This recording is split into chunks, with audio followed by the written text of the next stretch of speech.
All right, Joey. But This a okay. who? A So, who? hey.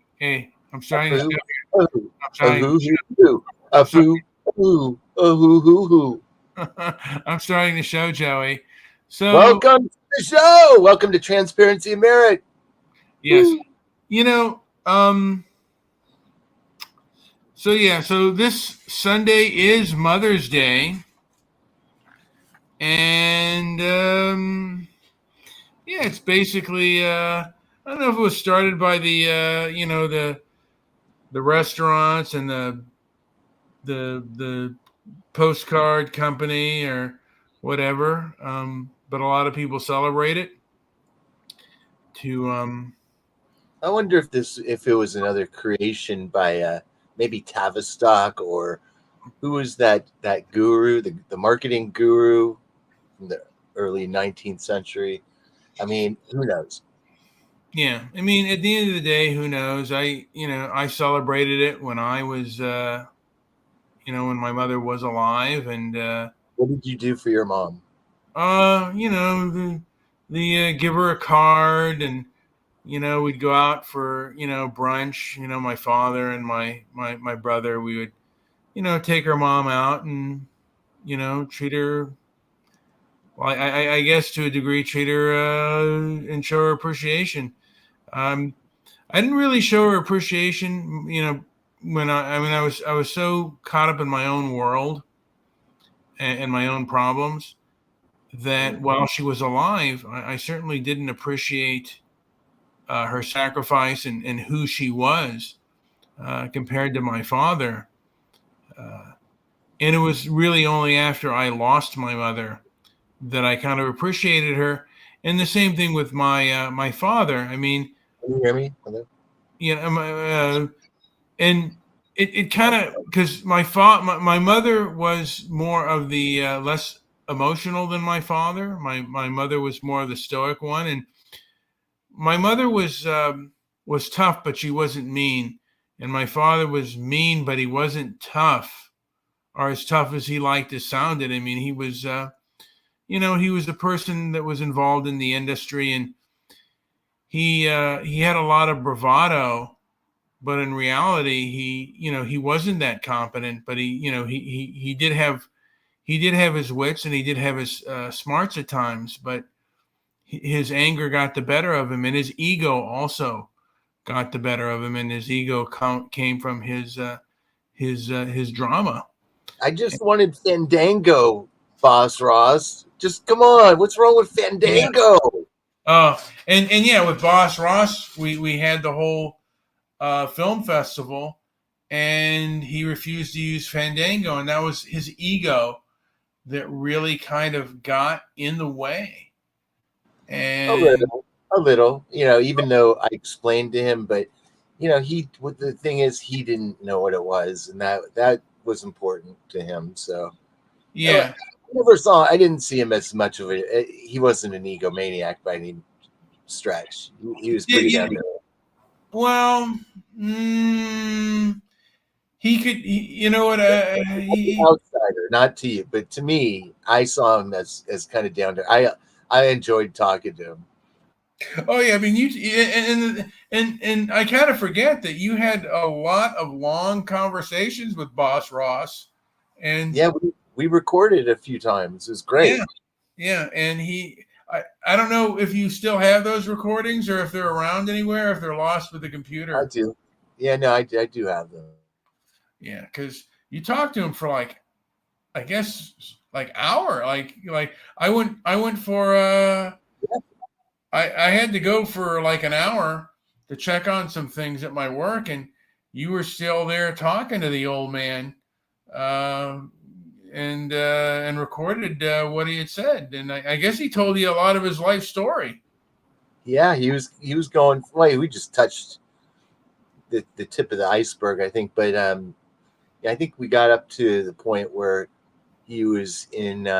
He was in the service, and he was telling me some of the stories with that. It was pretty interesting. But he also talked about. I think it was Ocean Park, or I can't remember, but some of his younger years too.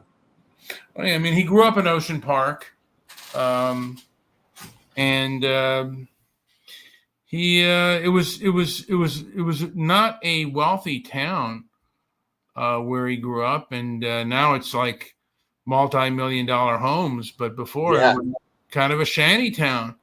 And this was in the 70s and 80s too. It was What's funny is my family also my grandparents and my parents eventually found their way over to Culver City. That was their stomping ground before they made it over to the valley. Boo. yeah. And you know, and I'll get back to mothers here.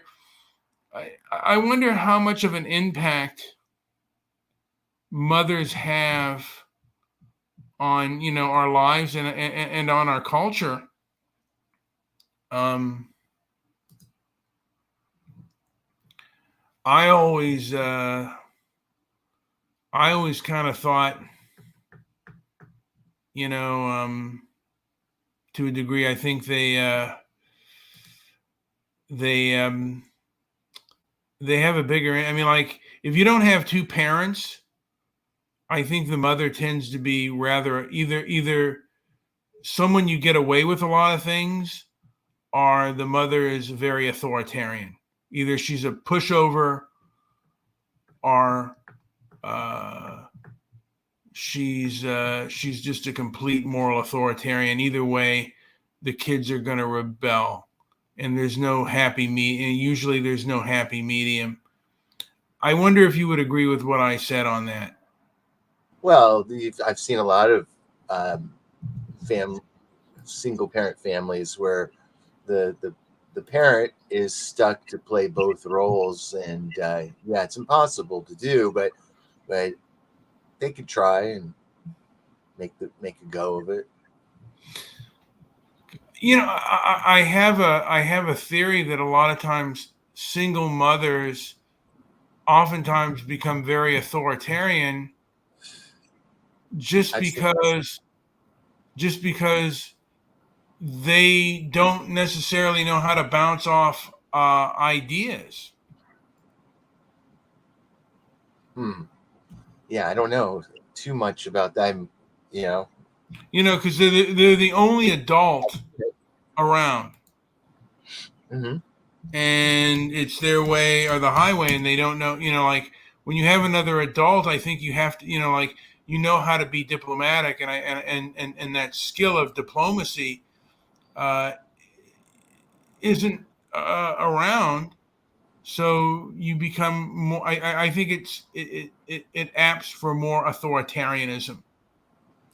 Now, my father That, was very much an authoritarian. but that's been made easier too over time. I think maybe it could be changing, but like I think there was for a long time, where the father was dispensable in a way. Um, Yeah, you know, the state would be happy to provide as a second father. So, and unfortunately, that whole system got beaten, abused, used and abused, and all that. So and I really also think that people think that parents working is both parents working is something new, and I got to disagree with that. I think that used to be the way it was for a long time, where both parents had to uh, had to sacrifice and work. When when it was when we were in agricultural society farming, I think both parents worked. You know, and then I well, certainly yeah. yeah. Look at some. I've been watching a lot of videos. By the way, Hmm. I found a whole treasure trove of like 19 like FDR period 1933 public works Hmm. videos, and I am blown away at at some of the things. There's a great video on making just one on making fresco art.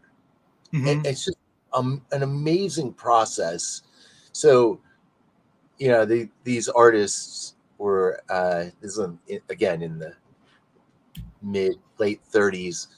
They had a school. I think it was in New York, Mm-hmm. and in this room, and they were going to put this mural in it was a public works mural, and it was incredible. But just the process alone is probably I don't want to say a lost art because it's captured, and I think it's just not probably used very much anymore because of the time and expense that it would bring. And it was such a beautiful process, but I think now it's uh, production has and manufacturing has probably come up with a way to artificially provide uh, these sort of these murals for us, and just in a lesser quality. But oh man, just watching them work was incredible with the everything, the sand, the limestone, the sand, the pigments that they would use for coloring. Just wild, absolute connection to nature all the way. It seems to be zapped, but it's something to kind of debate. Whether that was the whole public works thing was a plus or not. I think there was a lot of history that's been probably retold in a way that may or may not be 100% accurate. But from the late 20s, when we had a severe depression, I think there was a lot of you know I think there's a lot of misinformation about that, but that's a whole different story. um, I guess as the argument goes, though, that the economy was completely in shambles and totaled, and the public works thing made helped us make a incredible rebound. Unfortunately, I think what happened is, and it put a lot of people to work. They were sending boatloads of farmers Mm-hmm. from middle America up to Alaska. They were doing so many incredible, significant changes, and what I think is they sold their grandchildren out, and it came at a cost. And I think that bill is about due or overdue now. Might You be know, what we're suffering from. and that, I mean, again, if we're talking about things like Social Security, um, that certainly might be true, but human Right. beings, they don't necessarily, you know, I don't know if they think of the future in a modern society. Uh, Human beings, I think, live for the now. Just, I think, out of nature, they Well, live there for. is right. There's no security in nature, so that is very true. Like you have to just keep going, right? For the And moment, the moment. It's the only way to be. now my mother would. I mean, I remember they were. This was even in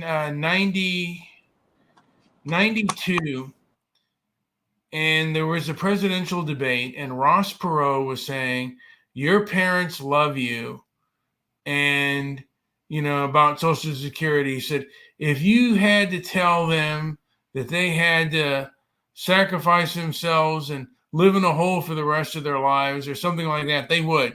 And my old man looked at me and he goes, "Fat chance, dude. I ain't doing that."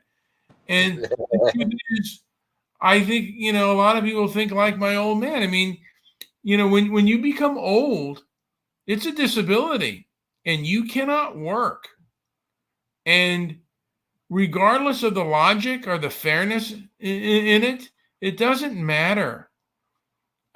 Human beings are going to vote for bread before they vote for justice or rights. I mean, I just, principles be damned. People, want to be, like, they want security and they want to be taken care of. And even if it exacerbates things, people are going to, they're going to vote for it, regardless of whether it's a good idea or a bad idea. Yeah, maybe another terrible byproduct of a time that has come and gone, and a system that is absolutely imploding by design. Well, Uh, well, what's that? I just Oh, think glitch out. Yeah, we're good. oh, but I mean, by design, I mean, I just think that human beings, want bread, and it's not necessarily by design. It's just human nature. By design is for selfish self-preservation, and that's self-preservation for now. I mean, you Well, know, well, when we have our highest politicians going on and telling us that the economy is doing great, that's yeah, not true. It's not. That is completely untrue. Now, they may be saying it in a way that politically makes sense, or may not even be a lie the way they say it. But the fact of the matter, if that's the impression they're giving people, at least, I feel is that things are okay, and that they've undersold the whole idea of inflation. But we're just getting started, and look out. We're like, we're we're in for a world of hurt. If you don't know what's coming, I mean, we're going to have some more serious inflation, and they are just absolutely taking out the middle class by design. And that isn't even like, I mean, the evidence is there. well, the middle class in our state of California, it's kind of done. Yeah, it kind of You know, is. you can't afford to buy a home, and what it takes to become middle class, and not the way it used to be. And again, we are in a culture war. What our family, the values of our family, of our mothers, of our fathers, I think in 2020 were trampled, and those that trampled them still have power, and they're kind of denying it now, and their behavior, with regards to certain subject matters. And I wonder if there's going to be a piper to be paid because of behaviors, of 2020. I mean, they so hyperbolic and so foolish, and things that cannot stand up to their bootstraps. Uh, we're done, and I am angry at the establishment. I mean, I can I probably shouldn't be, and it's not a very stoic way of acting, but I've never seen behavior like this. Um, and I've never seen. I've always, even though I knew that our establishment, was about self. There was selfishness. I never knew that they were that ignorant, and arrogant on top of that. Uh, and I think the piper could be due on this, and the punishment, or and reciprocity. I think 2025 might be a year of reciprocity. That's I what I think hope it's my going mother to gets. be an interesting year. But if we go completely crypto, and I think that's what the Federal Reserve Chair people are rolling out now, is that we're going into an economy that's going to be completely tokenized. Have you heard this? Completely tokenized, which It's just another way of saying we're going crypto. And that is a people don't realize that, but I think on like just a social welfare sort of from that perspective, it is going to be a downright like slavery situation in my view. Uh, it's dangerous, but that's where we're going. They want to know everything, what we're buying, when we're buying it, where we're buying it, the whole thing, and it will all be instantly trackable. But that's out there. That's on the record, and that's what the push is for right now. Well, I And mean, unless there is major blowback, and I think there could be, but unless there's major blowback, you know, well, we have anytime you to. have some form of new technology like this, there's going to be pushback. And I mean, what's like what are our children? Like I wonder what our I could say what my parents would have thought of what was going on, because they died before 2020. In 2020, we are living in um, a post pandemic and post Floyd world, and I think that there were a lot of lies and dishonesties told to our society Well, what's that even crazy is that my dad's still on his feet, almost at 90. And I mean, you want to talk about a fish out of water, just to watch him walk around in Los Angeles. I mean, it's quite a sight. I mean, I can't wait to get on the road and do some travel shows with him. He's but wow, what a perspective to have been here. Um, even 60, whatever, through the 70s, through the 80s, through the 90s, and just to be able to walk around and talk about it, like it's kind of interesting. when my father returned to the United States after living in Germany, and he grew up when he left, it was 1963, California, when he got uh, the word that he had to be stationed in Germany. And when he came back to the States and to Los Angeles, it was a true culture shock for him, because Germany, I think, didn't go through the type of hippification that America did, and the type of hippification that California did. And he was disgusted by it. I mean, and my father is a vulgar man. And Oh, same with mine. Dirty mind, dirty mouth. oh, yeah, mine as well. But he was still shocked at how things had degenerated. And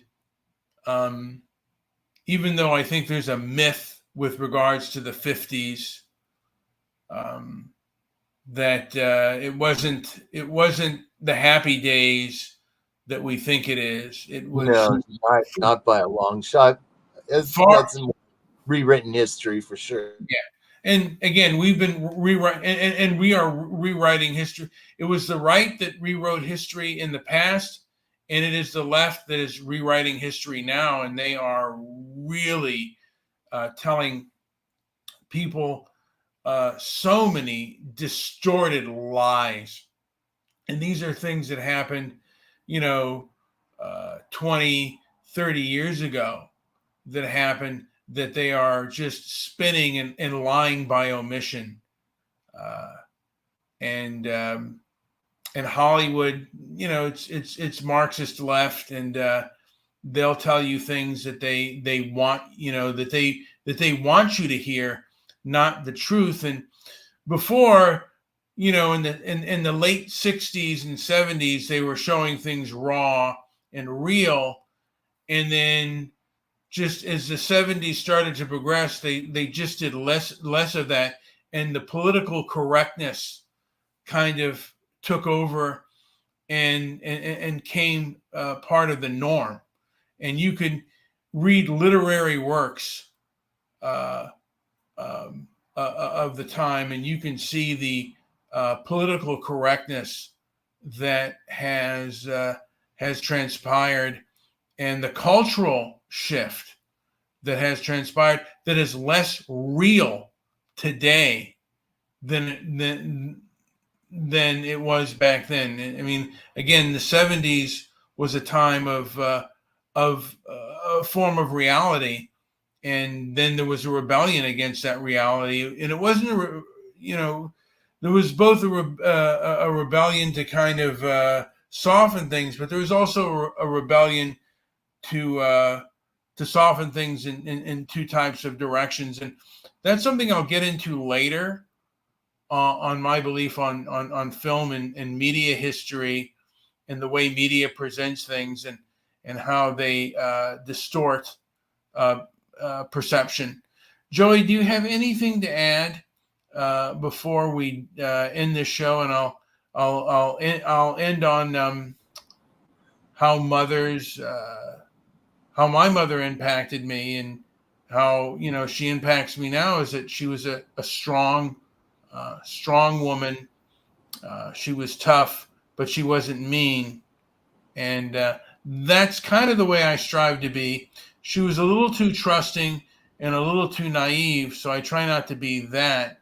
But I try to be as tough as she was, because she was a person who would go into the dentist office, and I guess she was allergic to anesthesia, and she would get drilled on with no anesthesia, and my father would never be able to tolerate such pain.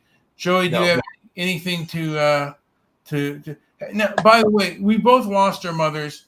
Do you have yes. a different perspective of your mother now that she's gone? She was a monster. She was a shrill bitch, and stoic. What you have the concept of stoicism. She was Yeah, exact opposite of that. yeah, But and fly my off the mother. handle. She would fly off the handle for almost nonsensical things, Yeah. and that was even when she was, old. I'm talking about when she was young. Now, because my father was that way. My father was the one who'd fly off the handle and was emotional, and my mother was. Although I only saw my father cry once, and that was when my mother died. Uh, Other Yeah. than that, I never, and I only saw the after effects of his bloodshot eyes holding my mother's hand uh, as she was in the hospital, uh, Oh, and that's what a vision. yeah, Yeah. what a vision that was. And my father was kind of a man of, to a degree, perhaps I don't want to say a man of, with that regards, a man of steel. And as I've gotten older, I don't necessarily, I don't cry, I don't do the crying thing. I'm not a person that shows his emotions that much. So Yeah. that's not me. And but I mean, I think by nature, I'm more like my father than my mother. And but I'm becoming, I think, as I grow older.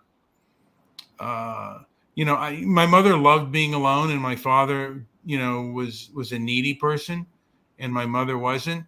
And I find that as I grow older, I'm more like my mother. I do enjoy.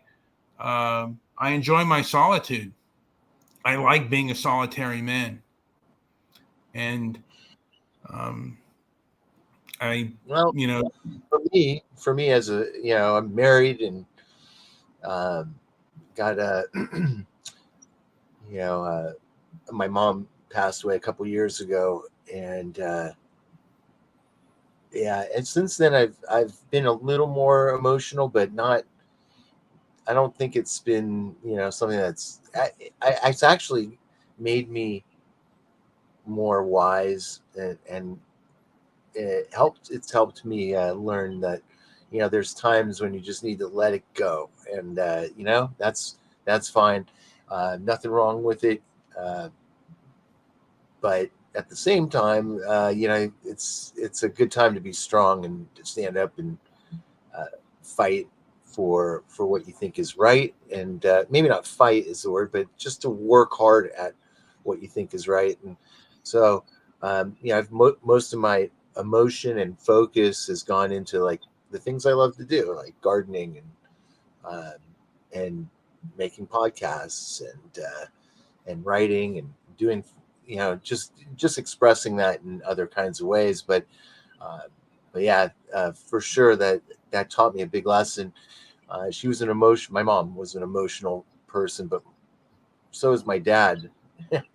Yeah, I only saw him cry once. Also, that was like 3 weeks. For 3 weeks after my mom died, he was crying. He was like, "All right, enough. Shut up already." But Yeah. My old that, man only cried once, and that was yeah. yeah, since then, no, not even a tear, and it's actually, I think he compartmentalized his emotions pretty good since then. To be with somebody for 65 years, how long were your parents together? 41. Yeah, quite a long time. And so when one's gone, you know, uh, there's a whole lot of emotion that comes with that. So Yeah. My mother lost her mother at 41 years of age, and I lost my mother at the same age that my mother lost her mother. I lost mine, and it was. I don't know oh, if it. I don't know if there's any like numerical thing to that. I just think that's kind of interesting, and it is interesting. Your mom died kind of suddenly, right? yeah, she died on the way. I mean, she died actually when she was in the hospital. I mean, they took her to the emergency room, and my dad called me and said, I think he called me once saying, they got her in the emergency room. It looks kind of bad. And then he said, Brian, come over. It's terminal. And why he Wow, said terminal, not that he didn't want to accept the fact that she was dead. right. And that kind of took him. Um, but what was I gonna think here? I was listening to Patrick Bet David. He's a person who has a podcast and an interview show, and he had Okay. Cuba Gooding Jr. on from Boys in the Hood fame. I don't know if you know who he Yeah. is, Oh yeah. and Gary McGraw. And he talked about his father had passed away, and he said something like, "I didn't have a close relationship until he died." And that's when I guess for him his spirit came to him.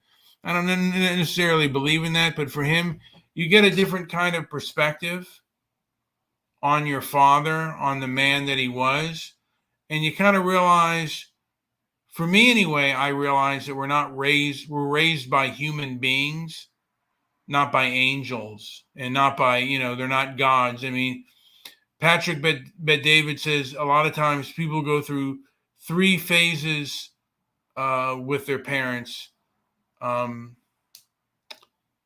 uh, idolize, demonize, then humanize.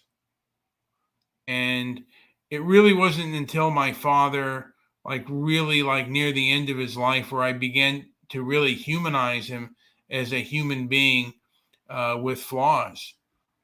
Because you don't want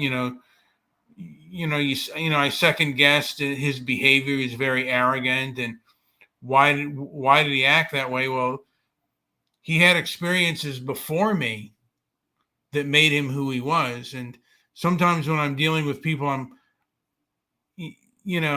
certain people online and stuff, these people had experiences before me, and their egotism, or what I see is their egotism, or their narcissistic behavior.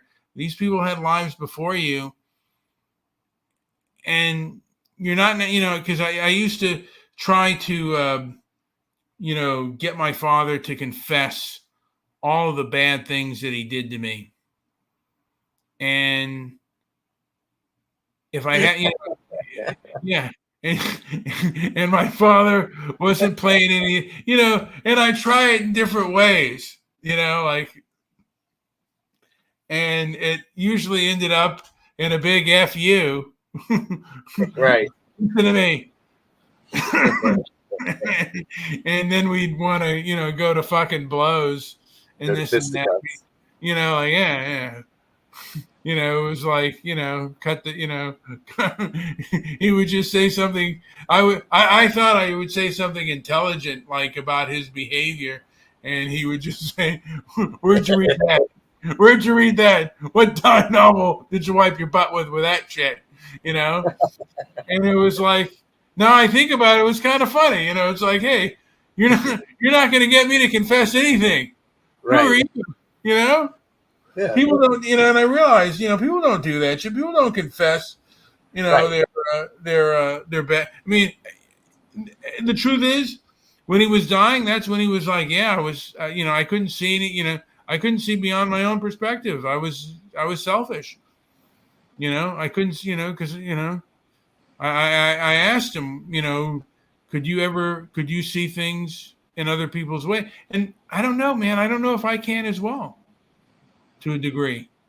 If I can see, like, some things I kind of see as like it's just them being egocentric and they're being, they're being a drama queen because they want attention and they're attention whores. Right. And because hey, man, I was, I sometimes acted like an attention whore to get attention from other people, particularly from the opposite sex, and it's fake and it's phony. And when I think about it, I hate that in myself. And when I see it in other people, I hate it in them too. Of course. You're such a fake, man. It's like, some of it's like arguing with a kid that still believes in Santa Claus, which is a Jewish kid. How many times did you tell us Gentiles, us Goyim, that, hey, man, Santa doesn't exist? You're fooling yourself, Billy. Told you. What are you, crazy? You believe in a fat man coming down your chimney? Like, did you ever tell any of your Gentile friends that Santa didn't exist? No. You should have. You sounded like the kind of guy that would do that always. I did find it foolish even when I was a kid, but yeah, I never stepped on other people's beliefs and stuff. Really, your parents go, just tell them that it doesn't exist. Not until I put a microphone in front of me. Yeah. All right. Anything else to add before we end this stream, Joey? Yeah, you know what? I come to think of it, I've killed a few dreams, but don't worry, there'll be more. Live your dreams. All right, guys. Hey, guys, like, subscribe, leave a comment down below. Yes, yeah. Leave comments. We need commentary, man. Sure we do. Yeah. I don't think we do. I think we are shadow banned on YouTube, but we're less so on Twitter. So it's on our Twitter pages, and it's also on our YouTube channel. Thank you for listening. Yada, yada, yada.